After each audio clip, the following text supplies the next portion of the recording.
O pesquisador Carlos Afonso, da Unesp de Itapeva, fala sobre visão computacional. Ele, em conjunto com pesquisadores e orientados, desenvolveram uma máquina que separa automaticamente peças de madeira por qualidade, melhorando muito o desempenho na tarefa, quando comparado com humanos. Construído englobando as áreas de inteligência artificial, redes neurais e engenharia, o protótipo é de baixo custo e visa tornar o produtor de pequenas e médias empresas do ramo madeireiro mais competitivos no mercado. O Ciência Sem Limites começa agora. Está no ar o Ciência Sem Limites. Bem-vindas e bem-vindos. Como vocês puderam ver, na abertura do programa desta semana, nós vamos falar sobre visão computacional. Sobre esse assunto, ao nosso lado está o professor e pesquisador Carlos Afonso, do campus experimental da cidade de Itapeva, da Unesp. Professor, prazer em tê-lo no Ciência Sem Limites. Eu que agradeço a visita de vocês, aqui é uma honra recebê-los. Antes da gente entrar no tema do programa, professor, fala pra gente da sua trajetória acadêmica, a sua vida acadêmica. Muito bem, João. Eu sou formado em Engenharia Mecânica, me formei em 1995 pela Escola de Engenharia de São Carlos. Depois de formado, eu fui para a indústria, trabalhei mais de 10 anos na indústria automotiva.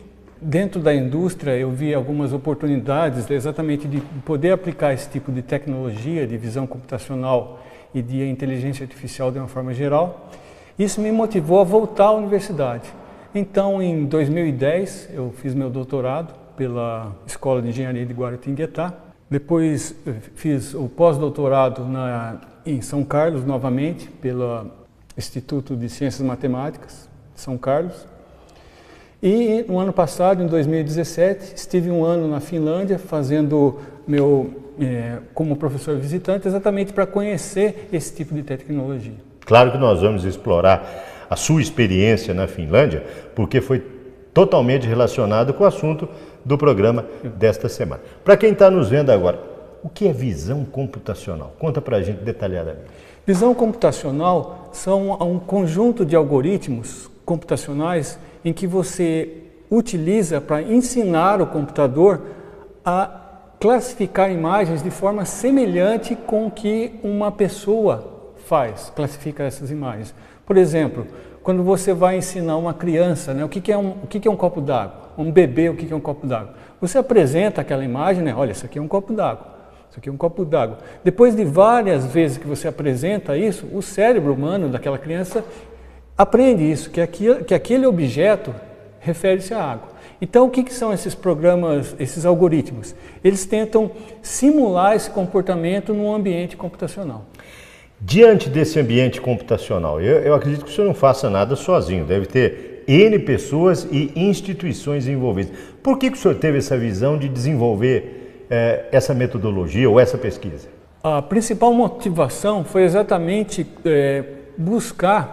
tentar utilizar essas tecnologias que estão disponíveis hoje, essas tecnologias de informação que estão disponíveis e foram desenvolvidas por grandes empresas como Google, Facebook, etc., para o ambiente industrial. Então, essa foi a principal motivação. Nessa trajetória, assim, eu tive a oportunidade de trabalhar com instituições que me ajudaram nesse sentido. O ICMC de São Carlos, né, Instituto de Ciências Matemáticas e Computação, assim como o CMI também de São Carlos, foram institutos que são nossos parceiros, né, que foram nossos parceiros nesse desenvolvimento. Basicamente, para quem está nos vendo e para entender, o senhor pegou um software livre, do caso da Google, adaptou para classificação de madeira? Como é que foi isso? O nosso trabalho foi no sentido de utilizar essas tecnologias de reconhecimento de imagem, que, por exemplo, é o caso do Facebook. Quando você posta a sua imagem lá, o software automaticamente ele consegue identificar de quem é aquela imagem. Então, esses algoritmos de reconhecimento de imagem foram desenvolvidos por essas grandes empresas, mas estão disponíveis, é uma tecnologia que está disponível. É possível de você utilizá-la. Em vez de classificar pessoas, vocês classificam madeiras? Exatamente, nós adaptamos esses programas para a classificação de madeiras. Então, o que a gente faz? Ao invés de classificar rostos, classificar fisionomia, A gente classifica por qualidade da madeira. Por exemplo, vamos supor que temos 3 diferentes níveis de qualidade, A, B, C. Você apresenta para o programa para esse programa computacional. Quer dizer, você adestra o programa a reconhecer. Adestra o programa, exatamente. Você apresenta várias amostras de um tipo A e informa o programa. Isso aqui é a amostra do tipo A.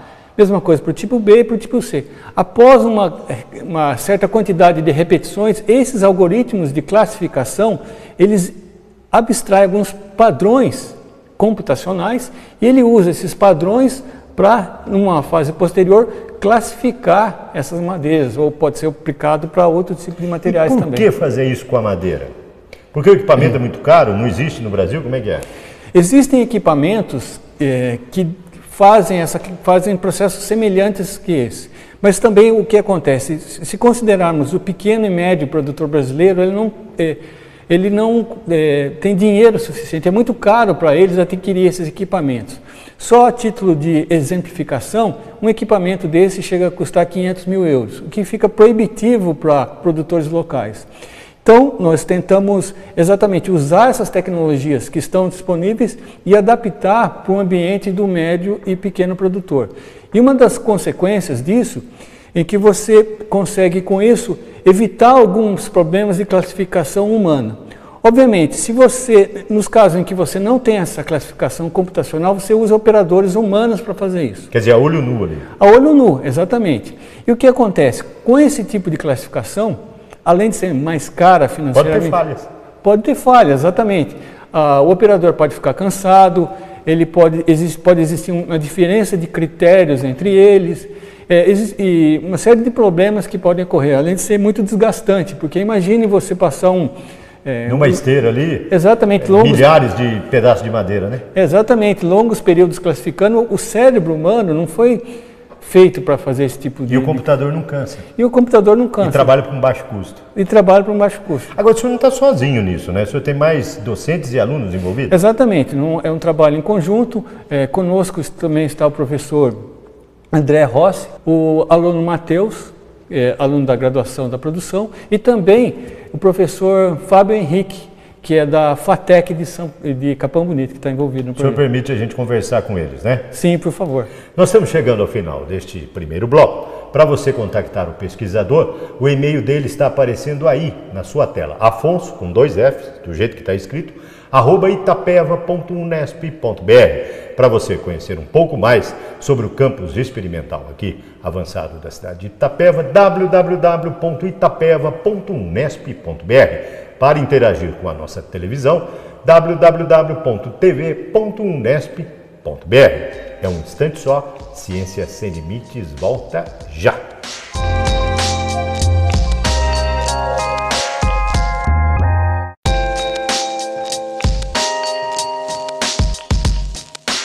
O Ciência Sem Limites está de volta.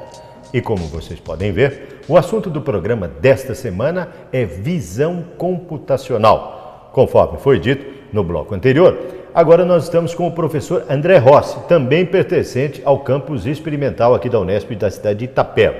Professor, antes da gente entrar na sua atuação junto com o professor Carlos, qual é a sua trajetória acadêmica? João, minha trajetória começou, na verdade, fazendo graduação na Universidade Estadual de Londrina, no Paraná. Logo em seguida, ingressei no mestrado no Instituto de Ciências Matemáticas e de Computação, na área também de ciência da computação. Mais especificamente, a minha linha de pesquisa foi já em inteligência artificial, com o professor André Carvalho, e depois eu continuei no mesmo instituto durante o meu doutorado, que terminei no final de 2013 e no começo de 2014 ingressei no campus aqui da Unesp de Itapeva. Maravilha. Dentro dessa perspectiva, como você disse que é inteligência artificial, essa visão computacional que nós falamos no primeiro bloco com o professor Carlos, está inserida a inteligência artificial? Conta pra gente. Totalmente, João. Na verdade, a visão computacional é uma das áreas dentro da inteligência artificial. Então, a inteligência artificial, nesse caso, ela é utilizada para justamente o que o professor Carlos disse, que é tentar utilizar algoritmos computacionais para simular a visão humana. Então, esses algoritmos de inteligência artificial é justamente porque há uma inteligência quando nós conseguimos visualizar e reconhecer objetos por meio da visão. E como é que foi o trabalho em si, como ele disse, né, de utilizar softwares livres? Vocês readaptaram? Como é que foi a sua atuação nisso? Exato. Na verdade, existem diversas técnicas que são aplicadas. Essas técnicas são chamadas de técnicas de aprendizado de máquina. Aprendizado de máquina porque justamente nós tentamos, esses algoritmos, eles tentam de alguma forma ensinar essas máquinas a reconhecer alguns objetos, por exemplo, no caso da visão computacional. Então, essas técnicas, elas utilizam essas imagens para aprender de alguma forma e depois fazer o reconhecimento desses padrões. Para quem está em casa pode estar perguntando, quando você fala em imagem, como é que vocês utilizaram? Que tipo de câmera? Uma câmera de alta resolução, uma câmera caríssima? Como é que foi isso? Ótima pergunta. Na verdade, esses equipamentos que nós utilizamos no projeto não são câmeras de alto custo. Na verdade, essas câmeras são câmeras industriais. Nós podemos, inclusive, utilizar câmeras mais baratas, como foi o caso do nosso protótipo inicial. Então, nós precisamos de uma certa qualidade ou de um certo padrão dessas imagens. Em torno de quanto? 300, 400 dólares? Exatamente, em torno de R$1.000 no máximo uma câmera dessa. E aí, no caso, vocês conseguiram um êxito com câmeras não tão caras assim? Exato. Essas câmeras, na verdade, elas precisam ter uma velocidade para capturar essas imagens que as madeiras, na verdade, essas tábuas, elas vão estar passando em uma esteira, então elas precisam ter uma São essas imagens que nós estamos vendo agora. Exatamente. Então essas imagens, elas precisam ser capturadas por uma câmera com uma certa velocidade, que nós chamamos de frames por segundo, e depois elas são processadas por esses algoritmos. Qual foi a maior dificuldade sua no projeto? Bom, na verdade, a minha parte nesse projeto envolveu justamente investigar diferentes técnicas de aprendizado de máquina para verificar qual dessas técnicas era mais adequado para o nosso problema. Como o professor Carlos falou, essas técnicas já são aplicadas para outros problemas, como reconhecimento de face. O nosso problema em particular, que era a classificação da qualidade da madeira, nós tivemos que investigar qual dessas eram mais adequadas para o problema em questão. Tentativa e erro foram vários testes. Exato. Nós também temos algumas hipóteses, quer dizer, nós temos algumas premissas de procurar quais são mais adequadas para esse problema, dado o tipo de imagem que nós estamos trabalhando, o tipo de defeito que nós vamos ter que detectar nessas madeiras. E corrigir. Você não está sozinho, tem aluno de graduação envolvido? Temos alunos de graduação aqui do campus, na verdade do curso de Engenharia de Produção e da Engenharia Industrial Madeireira. No caso eu orientei o aluno Matheus Roder, que é do curso de Engenharia de Produção, e ele está com a gente desde 2015 desenvolvendo esse trabalho. Vamos ver o que ele tem a dizer? Claro. Roda o VT do Matheus.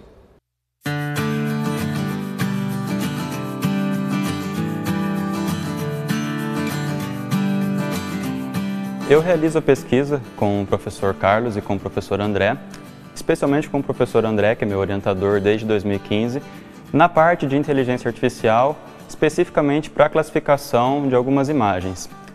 Como eles falaram, nós trabalhamos com a classificação das imagens da madeira e o meu trabalho em si é desenvolver alguns algoritmos, alguns programas que possam fazer o nosso protótipo trabalhar de maneira melhor, acertar mais na hora de classificar essas imagens.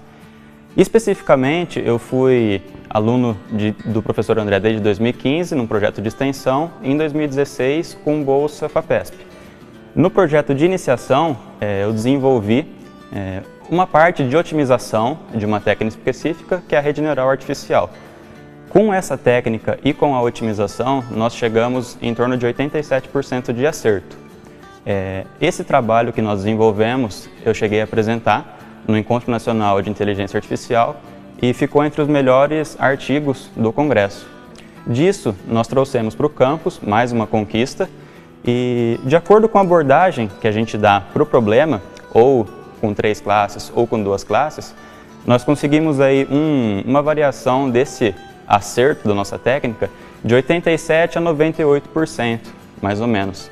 Ressaltando então que o acerto que os humanos têm, mais ou menos nessa tarefa, é em torno de 60% e 65%.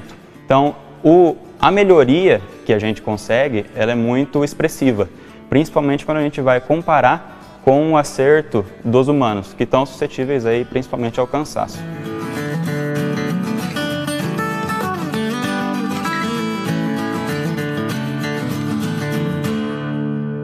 Parabéns pelo depoimento do Matheus, hein, professor? Obrigado. Realmente ele está dedicado à pesquisa. Com certeza. Como é que vocês passam as imagens captadas da câmera para a tela do computador? Pois é, isso é um processo de caracterização da imagem. E justamente esse é um passo que nós estamos investigando agora mais a fundo, que é como representar cada ponto dessa imagem. Então, uma imagem, na verdade, é formada por vários pontos, que nós chamamos de pixels, e nós estamos procurando qual é a melhor maneira de representar essa imagem, esses pontos, para esses algoritmos de aprendizado de máquina, para que eles possam reconhecer mais facilmente e melhorar a predição dessa classificação da qualidade da madeira. Estamos chegando ao final do bloco. Parabéns pela sua atuação, pelo Matheus, por fazer parte junto com o professor Carlos, porque ninguém realiza nada sozinho dentro do âmbito da pesquisa, né, professor? Com certeza, João. Muito obrigado pela oportunidade de mostrar o que nós estamos envolvendo aqui. Perfeito. Para você contactar o pesquisador André Luiz, o e-mail dele está aparecendo aí, na sua tela, alrossi@itapeva.unesp.br. Um breve intervalo e na sequência a gente continua a nossa conversa com o professor Carlos Afonso. Em um instante só, a gente volta já.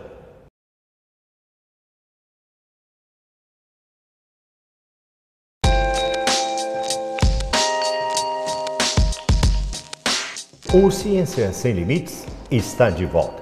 E como vocês puderam ver, o assunto do programa desta semana é visão computacional. Ao nosso lado está o professor e pesquisador Carlos Afonso. Ele é do campus experimental da cidade de Itapeva, da Unesp.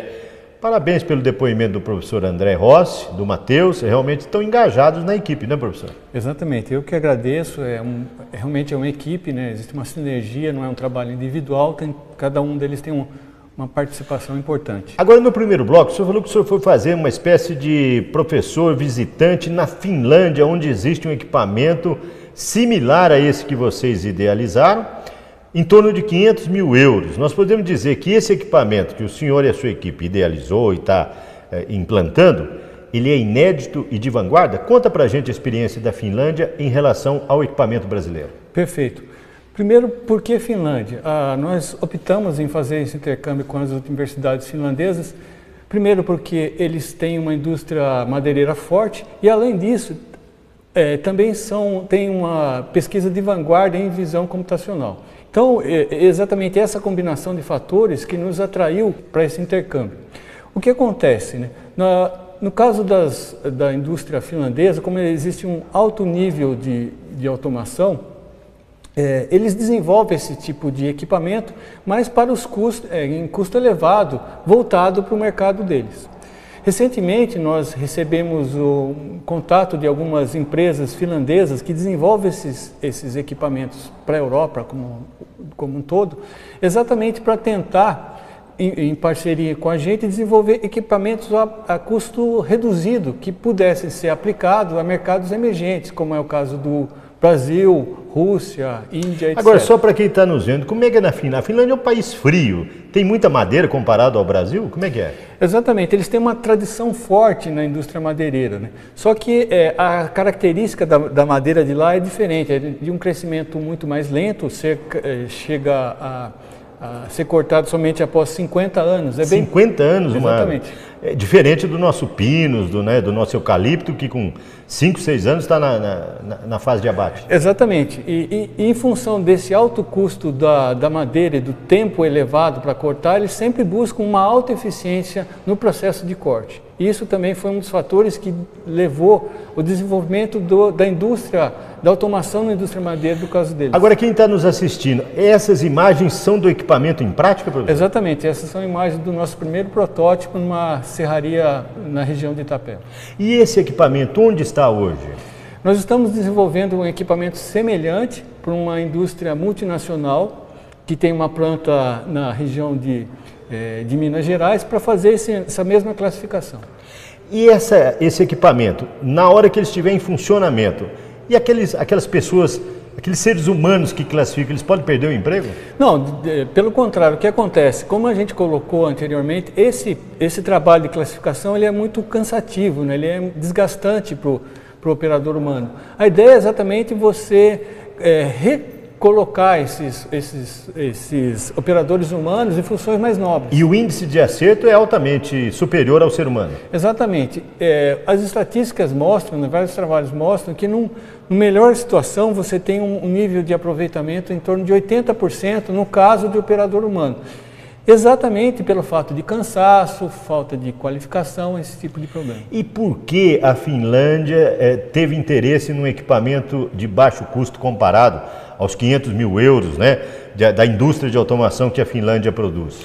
Exatamente porque eles chegaram num nível que não tem mais para onde crescer se você estiver falando em equipamentos caros, de alta automação. Então eles estão mudando o foco. Vamos dizer assim, eles desenvolvem lá a Ferrari, eles querem uma versão mais cara, uma versão Quer dizer, eles têm uma versão luxo, eles querem um standard agora. Eles querem uma versão mais standard, para mercados emergentes. E para quem está nos assistindo pode perguntar, mas por que classificar, por exemplo, A, B e C? Nada se perde em termos de madeira, né, professor? Exatamente, nada se perde. Mesmo essas, vamos dizer assim, as madeiras de qualidade inferior são direcionadas para outro aproveitamento, como, por exemplo, indústria de construção civil ou papel e celulose, por exemplo. No seu ponto de vista pessoal, qual o maior beneficiado com relação a essa invenção de vocês?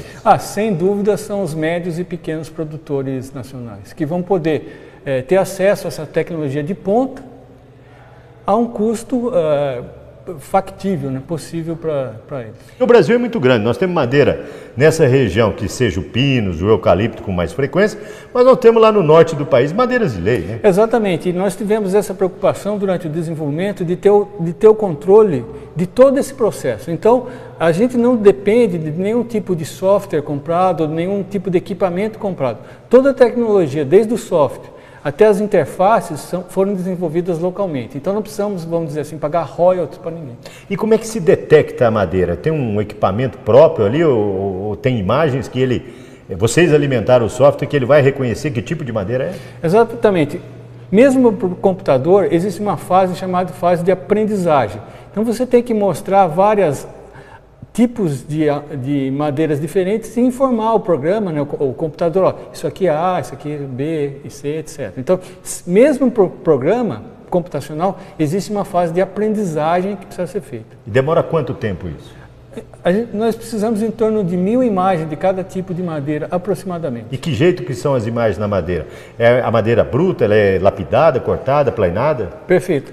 A gente sempre tem que simular as condições em que a madeira vai ser classificada. Por exemplo, se você está classificando dentro de um ambiente industrial, as imagens têm que ser coletadas dentro daquele ambiente industrial, para evitar problemas de diferença de luminosidade, de velocidade de esteira, esse tipo de coisa.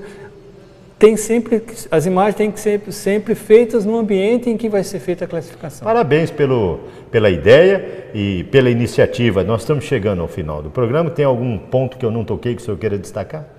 Eu gostaria de aproveitar para agradecer a presença de vocês aqui e eu acho que estou muito satisfeito, seria isso. Sucesso, parabéns e quem ganha, como o senhor disse, são os pequenos e médios produtores que vão ter uma ferramenta para poder se munir e de pequeno competir até com os grandes em termos de qualidade, não é, professor? Exatamente. O Ciências Sem Limites termina por aqui. Para você contactar o pesquisador, o e-mail dele está aparecendo aí na sua tela. Afonso, com 2 Fs, do jeito que está escrito, @itapeva.unesp.br. Para você interagir aqui com o campus, www.itapeva.unesp.br. Para rever os nossos programas e interagir conosco, www.tv.unesp.br. Ponto final em mais um Ciências Sem Limites. Na próxima semana, um novo pesquisador, uma nova pesquisa em destaque. Esperamos por você.